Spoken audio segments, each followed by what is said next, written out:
So one of the main things you need to consider when choosing new wedges is the amount of bounce you have on your wedges. Now, bounce is the relationship between the leading edge and the trailing edge. It's the angle between the two, and the steeper the angle, the more bounce your wedge has. If you had a wedge with completely no bounce, that leading edge would be incredibly sharp.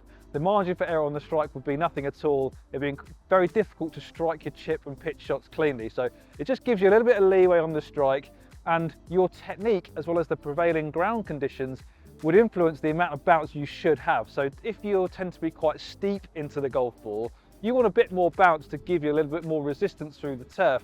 As if you're quite shallow into the golf ball, you don't need as much bounce on your wedges. And then in terms of the turf conditions, if you play on quite tight links, firm turf, you don't need a lot of bounce because the ground is firm, and obviously, as the name suggests, if you have too much bounce, the leading edge won't get under the ball, the wedge will bounce off the ground and you won't be able to strike the ball cleanly.